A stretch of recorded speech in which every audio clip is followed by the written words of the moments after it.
everybody and welcome to my little COVID video. I'm going to try not to talk too much because it's going to be a really boring video, but I've struggled to find certain information and processes, so I thought I'd do a quick video just for anybody else that might need some help. Of course, the first thing you need to bear in mind is that this is all relevant for me, and it might be completely irrelevant next week or even by the time that this video goes out. So please do not rely on this video to tell you what it is you need to travel at the time you're travelling. Use it as a bit of a guide for the specific things that you might need to do. So please check the CDC, American government website for entry conditions, or the .gov.uk Foreign Office website to find out exactly what you need to do. And then this video hopefully will tell you how you need to do the things that you need to do. So that's the first thing, please check. So currently, as it stands, I fly in 8 days. Unless that changes, what I need to do is a test to enter the US within a day before travelling. So I fly on the Monday, so I have to do the test on the Sunday. The time of day is irrelevant. And it can be a lateral flow test that is observed, or it can be a PCR or a lateral flow test that's administered by somebody at a location. So you can go to Boots, or you can go to one of the testing centres and you can use that. You can't use the free NHS ones, so we'll talk about that in a minute. So the first thing is finding out what tests you need. So when I did it, I went onto the Virgin. You can go onto the Virgin website, or they sent an email to me. So I would recommend using your airline's recommended company, whether it's BA or Virgin or another airline, because the ones that I've seen, I know definitely the Virgin ones you get a discount. I mean, it's like £1, I think, but it's worth it.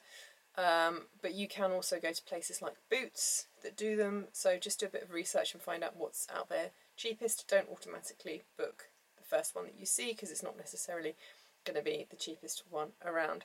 So I went on the Virgin site through my email. They sent me a testing guide.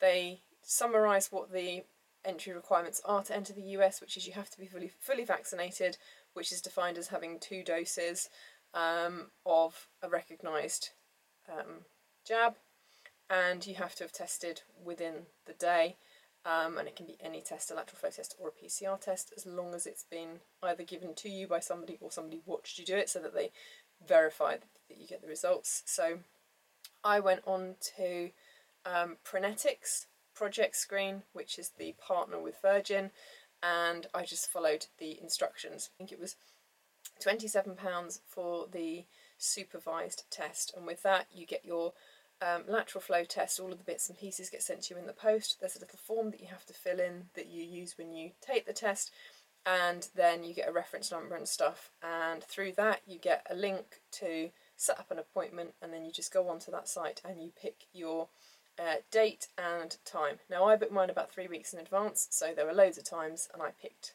the time that I wanted.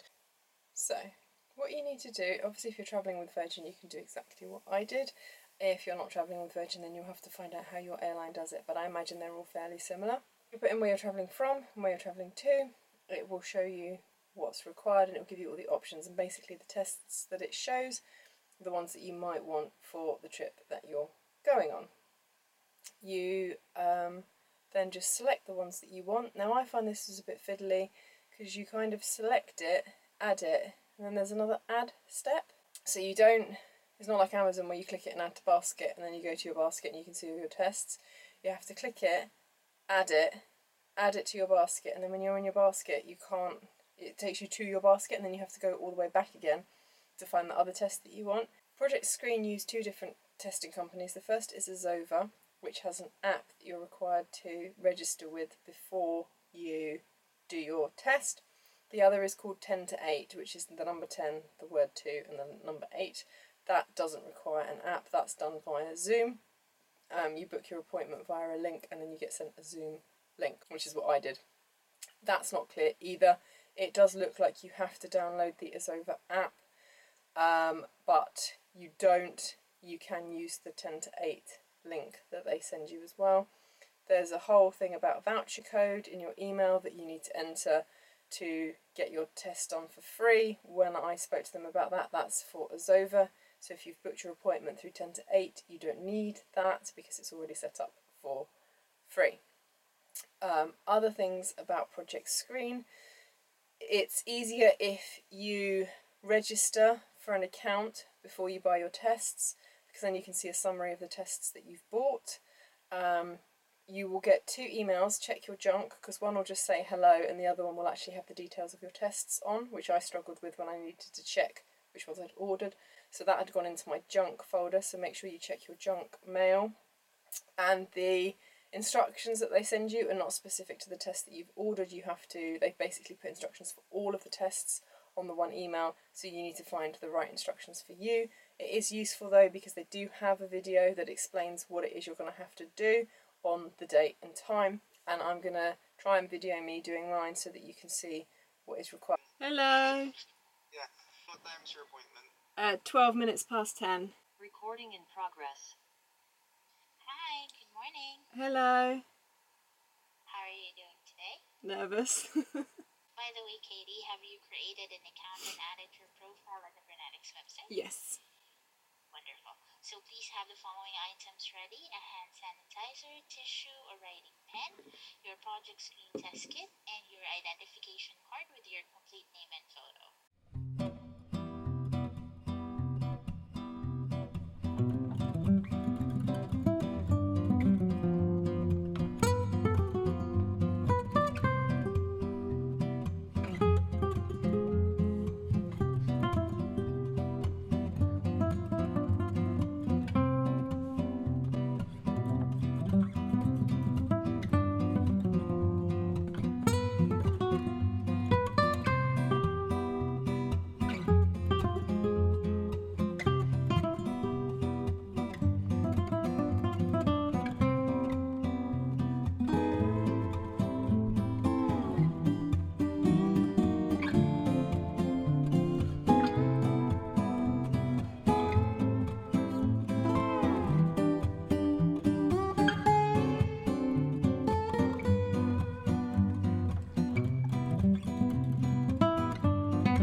So it's starting to work. I have here the time is 10:18 a.m. So you'll have to wait for 15 minutes.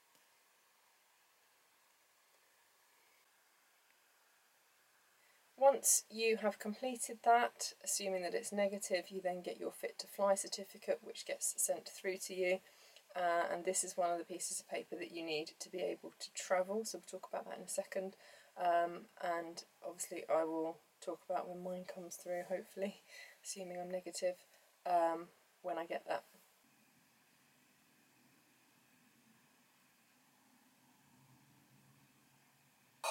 Test done. Make sure you've set up your Project Screen account before the call. I'd already done that, didn't realise I needed to, but thankfully I'd already done it. She said I needed a hand sanitizer and a tissue. She did make me sanitise my hands on camera, but I didn't need the tissue. I'd already blown my nose and washed my hands before the call anyway. But she was ever so lovely, talked me through it. I said I was really nervous, and she's like, oh, don't worry. So I've done that. The app was really glitchy with the result. When you get to the part where you have to put in the photograph, I hadn't taken a picture. I was too scared to come out of that web page to go to my camera to take the picture. So I was like, take a picture, but it wouldn't upload any picture that I'd taken through the website. So I had to come out of the website, go to my camera, take the picture, and then insert the picture from my camera roll instead. And as soon as I did that, it worked fine. So hopefully, I'm just waiting for the results now. Okay, so it's 11:42. This is probably a really weird angle. I'm sat on the chair sideways. It's 11:42. I submitted my test results at 10:34, and I have my PDF. I actually had it about 10-15 minutes ago. I've just printed it off. So I've now got my PDF with my Fit to Fly certificate, which you can either download as a PDF and or print it out. I'm printing everything out anyway.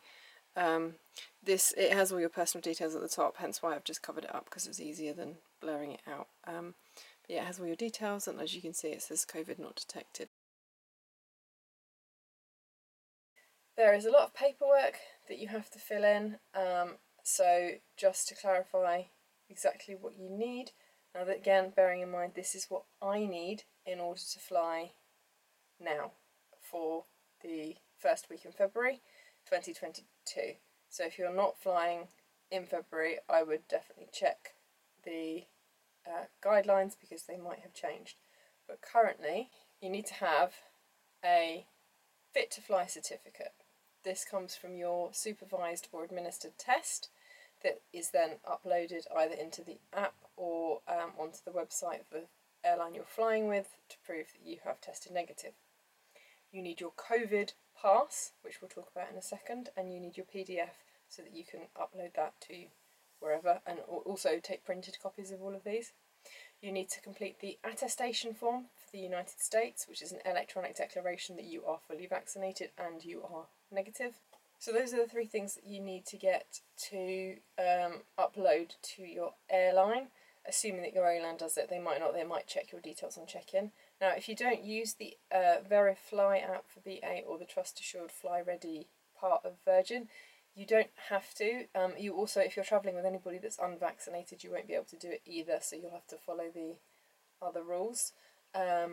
But assuming that they actually let you check in online and you don't get sifted for extra checks, which I hear a lot of people are, it just means that your check-in process at the airport is slightly quicker because they don't need to double check all of your documentation because they will have it stored electronically. So you can't do much of this until you've actually had your test and got your fit to fly certificate. So the first thing that you can do is you can get your COVID travel pass.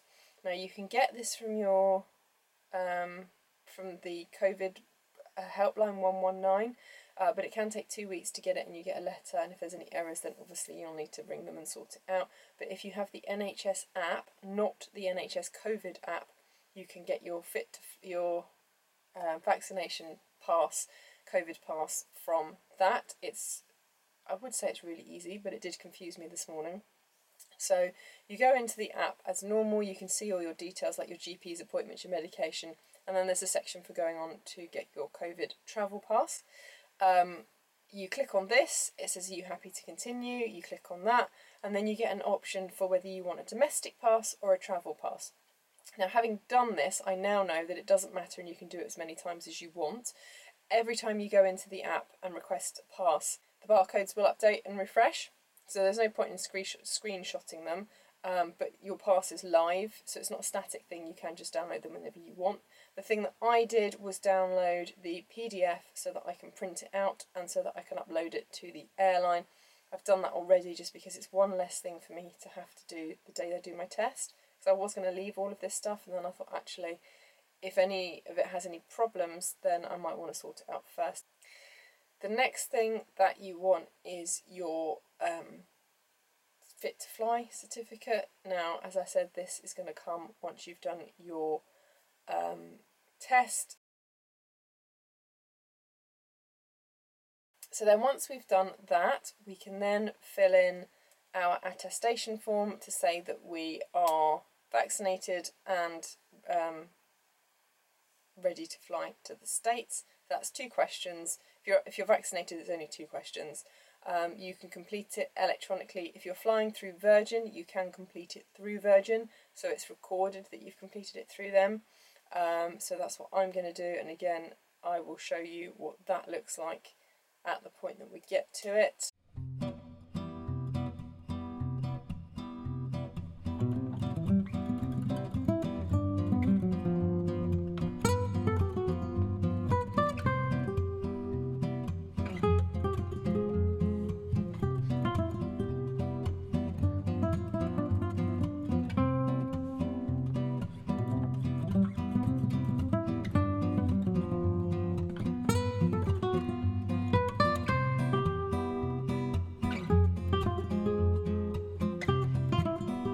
And then the next thing that we need to do is actually upload our documents to the Trust Assured app.